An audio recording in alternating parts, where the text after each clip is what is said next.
وعلیکم السلام ورحمت الله وبرکاتو. یو ورور د شرعي مسلې متعلق سوال کړی دی. دی وایي چې یو خاوند نه 3 ځلې د طلاق الفاظ ویل شوي دي، خو یو ځل یې داسې ویلي دي خپلې ښځې ته یې ویلي که چېرته زه کور ته راغلم نو ته به په ما طلاق یې، او دویم ځل یې داسې ویلي دي چې قرضداري ته چا نه چې قرض اخیستی و چې زه به قرض په دې پلاني تاریخ درکوم، که په دې ټیم ما درته قرض در نه کړو نو په ما دې ښځه طلاق کوي. او دریم الفاظ داسې دي چا دې تپوس کړی دی، پوښتنه یې ترې کړې ده چې ته څومره کرایه د دغې کمرو د دې کوټو اخلې؟ ده ورته ویلي 2000. هغې ورته ویلي په تا دې ښځې طلاق کوي که چېرته ته د دې نه کم اخلې؟ ده ورته ویلي په ما دې ښځه طلاق کوي چې زه د 2000 نه کمه کرایه نه اخلم. خو دی وایي یو دکان دی چې په هغې کې دی ته خبر هم نه دی او نه ته کرایه اخلي، هغه ارباب چې کوم مالک دی هغه د دغې دکاندار نه یې پخپله اخلي. ده ته خو د دې خبرې علم نه و، ده خو 2000 کمې نه اخیستې. دی وایي دا 3 الفاظ د طلاق پې ویلي، په دې پې ښځه طلاقه شوې او که نه. دا یاد لرئ د لومبني 2 صورتونو کې پې ښځه طلاقه شوې ده. مثلا خاوند که ووایي چې ښځې ته که زه کور ته راغلم، یعنې کور ته نه راځم، که راغلم ته به په ما طلاق یې. په دې صورت کې که دی کور ته راغلی وي نو ښځه پې طلاقه شوه په یو طلاق سره، او دویم په هغې دویم طلاق سره هم طلاقه شوه. مثلا د ویلي کس ته چې زه به تاله په دغې تاریخ خپلې پیسې درکوم، که پیسې مې در نه کړې نو په ما دې ښځه طلاق کوي. نو که په هغې نیټه باندې پیسې نه یې ورکړي نو بیا پې ښځه طلاقه ده، او که پیسې یې ورکړي نو بیا خو ښځه پې نه ده طلاقه، او که پیسې نه یې ورکړي نو ښځه پې طلاقه شوه. دا 2 طلاق.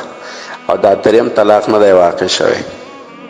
وجه دا ده چې ده نه تپوس شوی چې ته څومره کرایه ټوله یې، نو ده ورته ویلي 2000 کرایه ته یې اخلمه. دی خو په خپله خبره کې صادق دی او رښتونی دی، ځکه دی خو کرایه د کوټو چې ټولوي یا کرایه د کمرو نو 2000 روپۍ اخلي. باقي د هغې یو دکان خو نه د کرایه اخلي او نه ورته علم شته دی. نو 3م طلاق یې نه دی واقع شوی. دا مخکیني 2 واقع شوي دي. دا یاد لرئ خاوند ته په زندګۍ کې شریعت د 3 طلاقو اختیار ورکړی دی چې تا په خوله کې دا 3 طلاقه دي، او که دی په ژوند کې دا 3 وړه طلاقه استعمال نه کړي نو ښځه پې نه طلاقېږي، خو که استعمال یې کړه نو بیا ښځه پې طلاقېږي. چونکې ده 2 استعمال کړي دي نو یو ورسره لا پاتې دی. احتیاط دې کوي چې دا 3م الفاظ د خولې نه ونه وځي، 3م طلاق د خولې نه ونه وځي. وعلیکم السلام ورحمت الله وبرکاتو. یو ورور د شرعي مسلې متعلق سوال کړی دی. وایي یو کس تش اودسماته یې کړی وي صرف، او بیا په سفر وي او داسې ځای ته ورسي چې هلته دی د خلکو د وجې نه استنجا نشي کولی، په داسې صورت کې به دی څه کوي؟ دا یاد لرئ د استنجا کولو دپاره یو څو صورتونه زموږ فقهای کرامو ذکر کړي. فتاوا هندیه، فتاوا عالمگیری، هغې هم په لومبني جلد کې صفحه 50 کې ذکر کړي دي. یو هغه صورت ده چې استنجا کول دا واجب دي چې په هر صورت به یې کوي.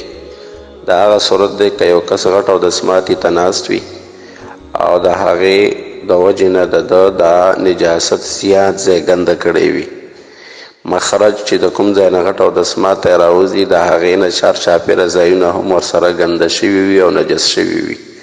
نو په داسې صورت کې زموږ فقهای کرام لیکي چې استنجا کول واجب دي، چې دی به استنجا کوي په اوبو باندې.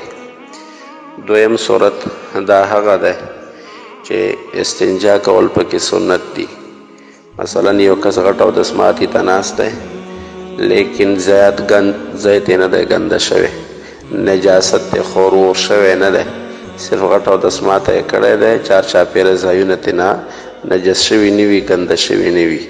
یاد لرئ په دې صورت کې استنجا کول دا سنت دي. او 3م صورت علماء کرام دا لیکي چې استنجا کول مستحب دي. دا هغه صورت دی چې تش اودسماتي ته صرف ناست وي او غټ اودسماته یې نه کړی، نو که دی استنجا نه کوي خیر دی چې تش اودسماته یې ځکه کړی دی. علما لیکي چې استنجا کول په دې صورت کې دا مستحب دي. او 4م هغه صورت دی چې بدن نه چېرته وینه وتې وي، غټ اودسماته هم نه دی کړی او تش اودسماته هم نه دی کړی، چېرته بدن یې وینې شوی وي او داسې مات شوی وي او د استنجا کوي، نو په دې صورت کې استنجا کول نه دي پکار، ځکه نه غټ اودس ماته کړی نه تش اودس ماته کړی دی.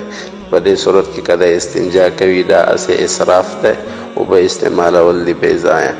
نو خلاصه د جواب دا شوه، دی وایي چې تش اودس ماته کړی دی نو مخکې په سفر دی د استنجا یو ځای کې نشي کولی، نو دی به څه کوي؟ یاد لرئ چونکې تش اودس ماتی چې یوازې شوی وي او غټ اودس ماتی نه وي شوی، نو استنجا کول نه فرض دي او نه واجب دي او نه سنت دي، بلکې مستحب دي. نو استنجا دي نه کوي تش اودس ماتی که چېرته تې شوی وي.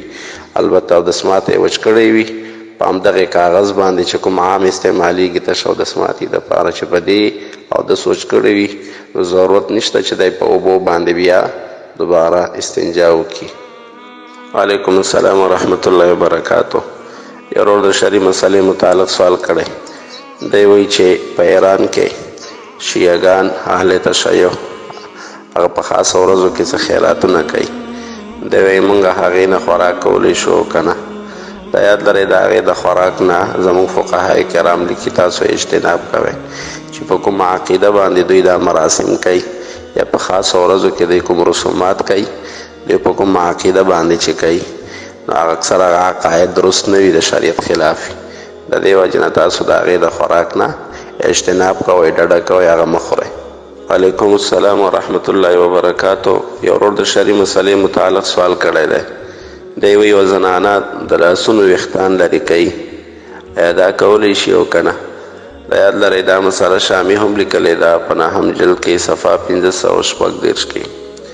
شرعي مسله دا ده چې زنانه د خپل خاوند د رضا او د خپل خاوند د خوشحالولو دپاره زیب و زینت هم اختیارولی شي، ځان هم ښایسته جوړولی شي، او له دې نه علاوه که په لاسونو باندې ویښتان وي یا په خپو باندې ویښتان وي نو د هغې د لرې کولو دپاره دا زیب و زینت اختیارولی شي.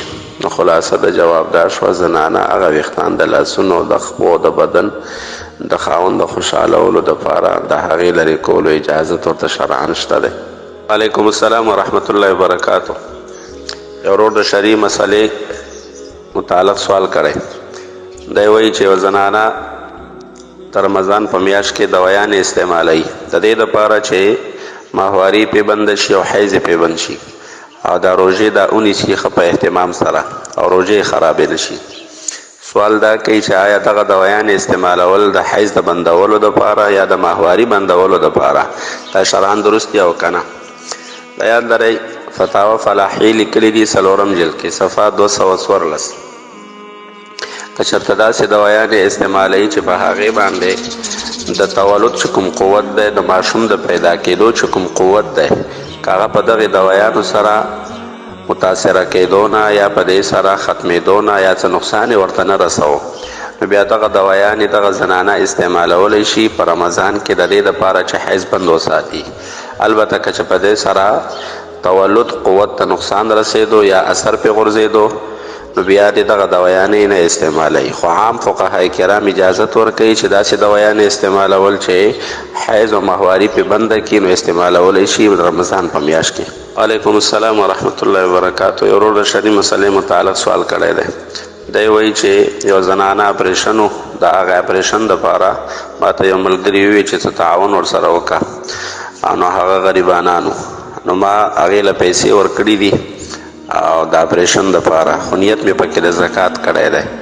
آیا په دې سره زما زکات شوی دی او که نه هغه زه صدقه حساب کړم؟